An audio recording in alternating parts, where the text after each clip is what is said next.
Halo, selamat malam pemirsa semuanya, pendengar setia dari channel Aninsyal, channel yang berisi tentang cerita horor, cerita mistis. Oke, malam hari ini kita telah kedatangan tamu, seorang wanita. Kita sapa dulu sama-sama ya. Ini dengan Mbak siapa saya bicara? Dengan Mbak Wilda Oh, dengan Mbak Wilda. Mbak Wilda dari mana Mbak Wilda? dari Cibarusa, Cibarusa itu daerah mana ya? daerah Cikarang, Cikarang ke sana. Oh, berarti daerah Cikarangan ke Iya. sana. Terus kejadiannya juga di sana, di daerah Cikarang. Enggak, kejadiannya di daerah Bogor. Oh, kejadian di daerah Bogor. Oke, sudah siap Mbak Wilda untuk bercerita? Siap. Oke, silahkan kepada Mbak Wilda untuk bercerita. Jadi awal ceritanya pas di pondok saya dulu. Kejadiannya dari pondokan saya dulu. Jadi di pondokan saya itu pernah ada yang dilakukannya kegiatan jerit malam. Nah, kegiatan jerit malam ini dilakukan untuk anak-anak yang mau lulus mondok untuk melatih kementalan. Ada teman saya yang mengejek dengan kegiatan jerit malam ini. Dia berbicara kepada saya kayak, ih, cuman jerit malam ini pasti nggak ada kejadian apa-apa, cuman kejadian gitu-gitu doang, paling juga hantu-hantunya hantu-hantu bohongan. Terus saya bilang, kita nggak boleh kayak gitu, siapa tahu nanti, kan nggak ada yang tahu, siapa tahu ada sesuatu yang muncul.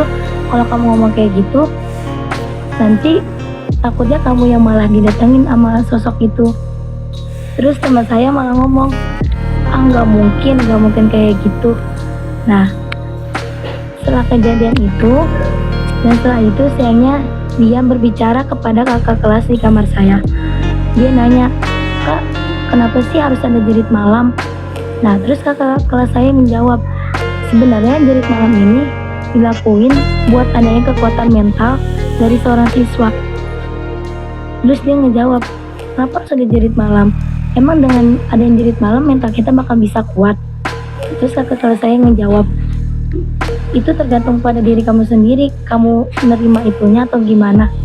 Dan setelah dari situ, akhirnya dia berbicara yang aneh-aneh, yang gak jelas, dan semua orang juga males menanggapinya. Setelah seminggu kemudian, dia sakit.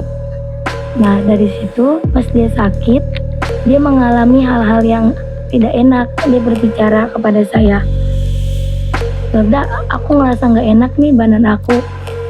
Terus saya bilang, kenapa kamu sakit? Terus habis itu dia bilang, kayaknya sakit bawaan aku kambuh deh. Terus aku bilang, oh yaudah bentar aku minta obat dulu ya. Terus dia bilang, gak usah, aku ada obatnya kok. Dan dari situ saya berinisiatif untuk mengambilkan makan untuk dia. Setelah saya mengambilkan dia makan dan dia memakan makanan itu, saya bilang ke dia, aku mau ngelanjutin kegiatan dulu ya, kamu gak apa-apa kan aku tinggal? Dan terus habis itu dia bilang, iya gak apa-apa, tinggal aja, kamu lanjutin aja kegiatan kamu. Nah, udah kayak gitu saya melakukan kegiatan saya mandi, saya nyuci dan sebagainya lainnya. Saya balik lagi ke kamar dia karena saya merasa tidak enak, mempunyai hawa-hawa yang tidak enak, mempunyai feeling yang sepertinya ada kejadian sesuatu. Dan setelah saya balik ke kamar dia, ternyata dia sedang bengong di depan lemari. Dan di depan lemari, dia diam. Saya nanya, kamu kenapa? Jangan bengong dong. Terus habis itu dia cuma bilang, aku nggak apa-apa. Dan terus saya bilang, jangan bengong, kalau bengong takutnya nanti ada apa-apa. Terus dia malah diem, malah ketawa-ketawa sendiri. Terus Oh, berarti seperti kerasukan ya, gitu ya? ya seperti itu sepertinya. Oh iya. Terus kayak gitu saya mengajak ngomong, soalnya dia masih bengong aja. Saya takut ada kejadian-kejadian yang tidak enak. Dan setelah itu saya memanggil kakak kelas saya bilang, Kak, si ini dari tadi bengong terus, saya takut ada kejadian yang tidak dienakan. Terus kakak kelas saya bilang, oh ya udah anterin saya ke kamar teman kamu ya. Terus habis itu kakak kelasnya nyamperin ke kamar dia. Akhirnya kakak kelasnya bilang, kamu kenapa? Kamu jangan bengong, kalau ada masalah bilang. jangan dipendam sendiri. Terus dia di situ malah bengong dan tawa-tawa. Kita mempunyai rasa yang kayak aneh dan mistis. Akhirnya kita bilang ke ustazah kita ngaduin tentang semua hal kejadian-kejadian yang gak enak. Setelah kita ceritakan ke ustazah, kakak kelas saya bilang ke ustazahnya, "Ustazah, maaf, tadi si ini bengong terus, ditanya-tanya malah bengong ketawa-ketawa. Saya takut dia saya takut dia merasakan hal-hal yang mistis." Setelah itu ustazah saya bilang, nggak mungkin, ini mah di pondok mana mungkin ada kejadian kayak gitu. Setelah itu kakak kelas saya menjelaskan semuanya dengan rinci kejadian dari awal. Ustazah saya akhirnya mempunyai feeling yang tidak enak juga, dan ustazah saya meminta kepada kakak kelas saya untuk menyampaikan ke kamar dia. Setelah sampai di kamarnya, akhirnya ustazahnya bilang ke dia, "Kamu kenapa? Kamu kangen orang tua kamu? Kalau kangen, telepon ke ustazah, jangan dipendam sendiri." Setelah kayak gitu dia malah tawa-tawa dan gak mau ngejawab. Dan dari situ ustazah kayak ngebacain doa-doa yang nggak tahu, kita semua disuruh mengangkat tangan dan ustazah kayak berdoa. Kita nggak tahu ustazah doa apa yang ustazah ucapkan untuk teman saya. Dan setelah kejadian itu akhirnya kita berdoa dan dia malah berteriak, panas gak bisa. Terus abis itu kita ketakutan karena dia kayak gitu. Dan setelah dia berteriak kayak gitu, kita merasakan hal-hal yang takut, kayak ada sesuatu yang ada di tubuh dia. Setelah ustazah mengusapkan air doa yang telah didoakan, akhirnya dia ngomong, aku bukan Sinta. Setelah itu dia berteriak, panas. Kita malah ketakutan di situ. Dan akhirnya ustazah mendoakan lagi karena ustazah sudah capek dan gak bisa hadepin Sinta yang kayak gitu. Akhirnya ustazah menyerahkan ke ustadz yang lebih tinggi ilmunya. Setelah dipanggil ustadznya, akhirnya ustadznya menyampaikan teman saya itu si Sinta. Akhirnya didoakan, terus si Sinta malah kayang dan mengelilingi kamarnya. Kayang? Iya. Oh, seperti model salto gitu ya? Ya, ke belakang gitu. Oh gitu. Jadi pokoknya nggak normal lah ya gerakannya. Ya, nggak normal. Terus mukanya juga, matanya berubah jadi putih dan raut mukanya berubah seperti tidak manusia pada umumnya, seperti ada sesuatu yang di dalam tubuhnya. Setelah itu akhirnya ustadz menyuruh satu pondokan untuk meminta doa untuk si Sinta. Akhirnya kita mendoakan dan si Sinta masih seperti itu, masih dalam keadaan yang tidak pada umumnya. Dan setelah sehari kejadian dari situ, keadaan Sinta mulai membaik. Terus habis itu ustazah mengunjungi kamar si Sinta dan menanyakan, "Sinta, kamu udah nggak apa-apa kan? Sudah merasa enakan?" Terus si Sinta ngejawab, "Masih pegel-pegel ustazah." Terus habis itu ustazah nanya, "Kamu pernah ngelakuin apa? Pernah ngelakuin pelanggaran apa sampai bisa kamu kayak gini?" Terus akhirnya si Sinta ngomong, saya nggak ingat apa-apa ustazah. Saya cuma ingat pas ustazah ngebacain saya doa, dan dari situ saya semuanya malah hilang gelap. Saya tidak melihat apa-apa. Ustazah saya berbicara kepada Sinta, "Kamu nggak ingat kejadian yang telah kamu alami sebelumnya?" Si Sinta ngejawab, "Enggak, saya nggak ingat apa-apa." Dan dari situ ustazah mulai kita untuk tidak membahas soal si Sinta itu, karena si Sinta takutnya diikutin lagi. Dan dari situ kita mulai merasakan biasa-biasa aja, fine-fine aja. Dan akhirnya ustazah menitipkan ke kakak kelasnya Sinta untuk bilang, "Jagain si Sinta, kalau ada apa-apa lagi nanti lapor ke ustazah." Itu ustazah akhirnya balik ke kamar, dan saya setelah ustazah pulang, saya mengantarkan teman saya si Sinta ke kamar mandi. Setelah di kamar mandi itu, si Sinta lupa membawa gayung. Tapi di samping, jadi kamar mandinya tuh panjang, lebar, banyak pintu-pintu kamar mandi gitu. Karena si Sinta nggak membawa gayung, akhirnya si Sinta ngomong ke samping, karena di samping kamar mandi yang Sinta tempatin ada seseorang yang kayak lagi mandi gitu. Nah, si minjem gayungnya enggak. Terus udah kayak gitu, di samping malah ngasih gayungnya dengan tangannya. Pas diambil sama Sinta, malah yang diambil tangannya ke bawah dan kepotong setengah. Dan dari situ Sinta malah lari ke kamar dan berteriak seperti kejadian sebelumnya. Dia berteriak kayak, aku tadi ngeliat ini, aku ngeliat sesuatu yang goib, aku ngeliat kejadian mistis. Dia malah berteriak gitu. Aku kaget dengan kejadian yang kayak gitu dan gak tahu apa-apa yang telah Sinta alami. Akhirnya aku bilang ke Ustazah, aku melaporkan kejadian yang tadi Sinta alami. Ustazah datang lagi lah ke kamar si Sinta itu. Nah, si Sinta bercerita semua kejadian yang dialami. Akhirnya Ustazah bilang, ini ada sesuatu yang mengganjalkan. Nanti Ustazah bilang ke Kiai agar satu pondokan dibacakan doa dan ayat kursi. Dari situ si Sinta mulai mengalami hal-hal yang sama seperti sebelumnya. Dia malah bengong lagi, malah melakukan kayak tawa-tawa lagi, hal-hal yang aneh lagi. Akhirnya kita takut dan kakak kelasnya juga hampir kayak nyerah sama si sikap Sinta itu. Karena saya ngerasa teman dekatnya, saya nggak boleh ninggalin Sinta kayak gitu aja. Akhirnya saya lapor lagi ke Ustadz yang ilmunya lebih tinggi. Saya ceritakan kejadian semuanya. Setelah itu Ustadz datang lagi lah ke kamar si Sinta. Dia membacakan doa lagi dan keadaan Sinta mulai membaik lagi. Dan seterusnya pun seperti itu.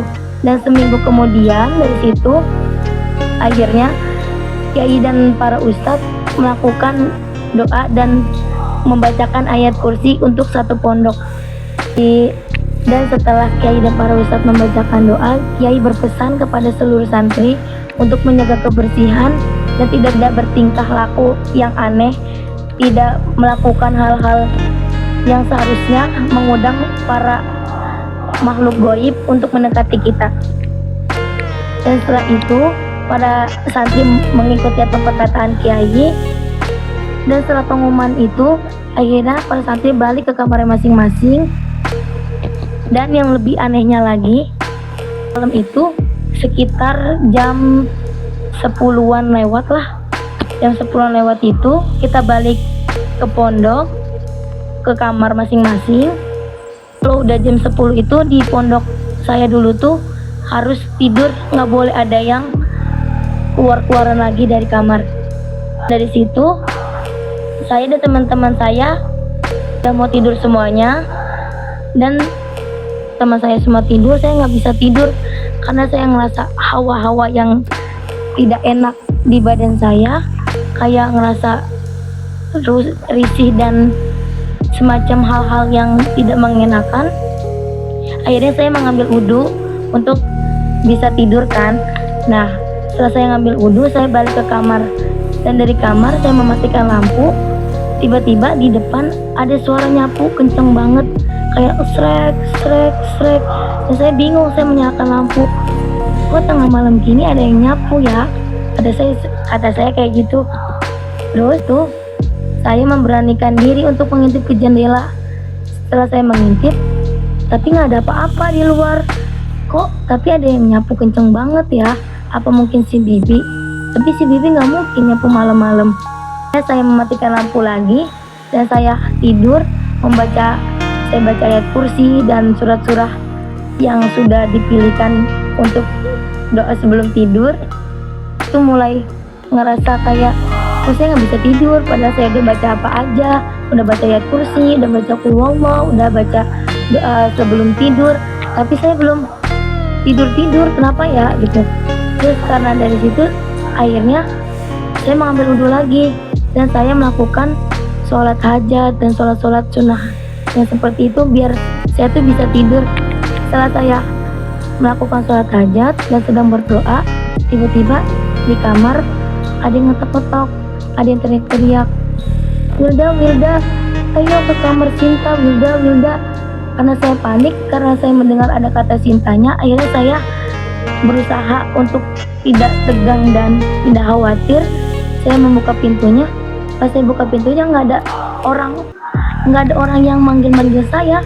Tapi tadi pas saya selesai doa sholat, tapi malah ada sosok seseorang yang manggil dengan kencang menyebut nama Sinta. Akhirnya karena saya khawatir, saya samperinlah ke kamar Sinta. Nah, kamar Sinta tuh nggak jauh dari kamar saya. Jadi kamar saya tuh lantai 1 dan kamar Sinta tuh lantai 2-nya. Saya ke kamar Sinta, saya masuk ke kamarnya si Sinta. Dan setelah saya melihat, ternyata Sinta lagi tidur, tidak seperti apa yang saya dengar. Di situ saya sudah mulai merinding, kayak ini mah udah suatu hal yang nggak memungkinkan deh. Kayaknya balik aja ke kamar. Saya balik ke kamar, saya bergegas dengan lari, tapi saya ngerasa lari itu kayak nggak jalan-jalan, kayak dikejar-kejar sesuatu tapi tidak terlihat sosoknya. Akhirnya karena saya udah overthinking, sudah memikirkan suatu hal yang negatif-negatif, saya lari ke kamar saya dan akhirnya nyampe ke kamar saya matikan lampu dan saya tidur. Dan keesokan paginya saya menceritakan kejadian itu ke teman-teman sekamaran saya, dan teman sekamaran saya malah tidak mendengar suara yang sebelumnya diucapkan oleh sosok yang tidak diketahui itu siapa. Akhirnya karena saya berusaha, oh ya udah nggak apa-apa, mungkin ini kejadian yang lagi kebetulan aja. Itu saya ke kamar si Sinta karena saya pengen melihat keadaan Sinta yang sekarang, karena si Sinta sebelumnya mengalami kejadian-kejadian mistis seperti itu. Saya khawatir, saya mengunjungi ke kamar si Sinta, saya mengajak ngobrol si Sinta. Ternyata keadaan si Sinta sudah membaik dari sebelumnya. Karena saya sudah tahu kabar si Sinta sudah mulai membaik, akhirnya saya meninggalkan kamar si Sinta dan saya melakukan aktivitas saya kembali. Dan tiba-tiba di waktu sore hari ada pengumuman dari kiai dan para ustadz mengumumkan kalau misalnya kamar yang saya tempatin itu bakal dipindahkan kamarnya ke gedung yang baru. Terus di situ kita sebagai penghuni kamar itu kayak, kok tiba-tiba dipindahin? Kenapa? Ada suatu hal, kejadian apa ya? Kenapa tiba-tiba kita dipindahin? Teman-teman saya ngomong kayak bla bla bla bla bla bla, dan saya cuman bisa ya udah mau gimana lagi, ini kan kemauan kiai. Akhirnya kita menuruti dan di situ kita mulai membereskan barang. Sudah membereskan barang, masih seminggu lagi kita disuruh membereskan barang untuk menyicil barang-barang. Membereskan barang, akhirnya kiai menjelaskan kenapa gedung itu harus digusur, karena sebelumnya banyak kejadian-kejadian aneh juga yang dialami sama semua santri. Bukan dari sebelum si Sinta, karena dari sebelum si Sinta sudah ada yang seperti itu juga. Karena kiai nggak mau ada kejadian yang seperti itu lagi, akhirnya kiai dengan menggusur gedung itu dan memindahkan semua santri ke gedung yang barunya. Dan dari situ kita memahami apa yang kiai omongi sebelumnya. Oh, ternyata seperti itu alasannya kenapa kita disuruh pindah ke gedung yang baru. Dan dari situ setelah kita pindah ke gedung yang baru, setelah kita pindah ke gedung yang baru, kita tidak mengalami hal-hal mistis yang seperti sebelumnya, yang seperti Sinta alami dan yang saya alami. Oke, Mbak siapa, Wilda tadi ya? Wilda ya? Wilda. Mbak Wilda, ini kejadian yang dialami di tempat waktu mondok ya? Iya. Jadi berarti memang tempatnya yang agak-agak gimana gitu ya, berarti ya? Bukan hanya terjadi sama si siapa tadi, Sinta ya? Jadi bukan berarti si Sinta doang berarti yang ngalamin berarti ya? Iya, sebelumnya banyak santri juga yang mengalami seperti si Sinta. Oh begitu, berarti ini bukan dari faktor orang ya, tapi dari faktor tempatnya gitu. Iya, dari faktor tempatnya. Ya, baik, terima kasih kepada Mbak Wilda yang sudah berbagi cerita dan pengalaman misterinya kepada kita semua. Sekali lagi saya ucapkan terima kasih dan selamat malam Mbak Wilda. Selamat malam.